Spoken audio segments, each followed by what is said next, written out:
नमस्कार. मी आशिष परशुराम इंगळे विधी पदवीचं शिक्षण घेतोय. आता शेवटच्या वर्षाला आहे. तर आत्ता जे विरोधकांकडून आरोप प्रत्यारोप होत आहेत त्याच्यावरती एक थोडक्यात मी त्यांना प्रत्युत्तर म्हणून असं समजा की प्रत्युत्तरच किंवा एक त्याचा पाठपुरावा म्हणून मी आलेलो आहे. तर आता महाराज साहेबांच्या कार्यकाळात किंवा त्यांच्या अस्तित्वामध्ये जी काही कार्य झालेली आहेत त्याच्याबद्दल मला थोडंसं सांगायचं आहे जनतेला. पहिली गोष्ट म्हणजे की महाराज साहेबांच्या कार्यकाळामध्ये जलक्रांती घडली. जलक्रांती म्हणजे काय? तर नेमकं फलटणला जे फलटण दुष्काळमुक्त झाला,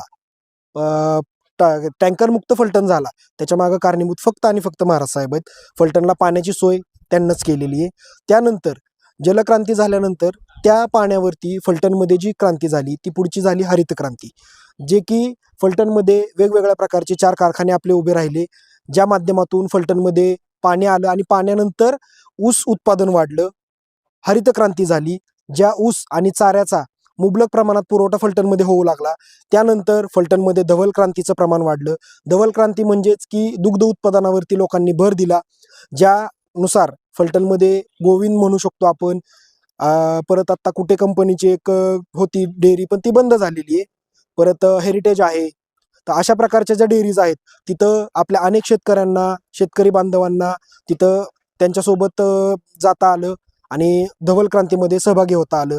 त्यानंतर या सगळ्या क्रांत्या झाल्यानंतर फलटणमध्ये फक्त आणि फक्त महाराज साहेबांच्याच मार्गदर्शनाखाली औद्योगिक क्रांती झाली, ज्यामध्ये फलटणमध्ये कमिन्स, जॅक्सन, महिंद्रा लॉजिस्टिक यांसारख्या मोठमोठ्या कंपन्या आल्या. गोविंद डेअरी, की ज्याच्यामध्ये ज्यानुसार ज्या डेअरी किंवा इतर काही संस्था आहेत, आस्थापना आहेत, यांच्यामार्फत फलटणमधल्या अनेक युवकांना रोजगार मिळाला, ज्यामध्ये त्या युवकांना स्वतःला इथं फलटणमध्ये स्टेबल करण्यासाठी मदत मिळाली.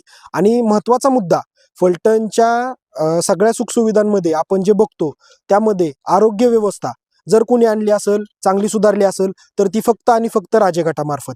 आणि शैक्षणिक सुविधा ज्या दिल्या गेल्यात किंवा शैक्षणिक काय ज्या गोष्टी म्हणू, बाबी म्हणू, त्या फक्त आणि फक्त राजे गटामार्फत आहेत. फलटणमध्ये जिकडं तिकडं तुम्ही जाल, कुठलाही कोर्स जी मुलं आत्ता करू शकतात ती फक्त आणि फक्त राजे गटामार्फत.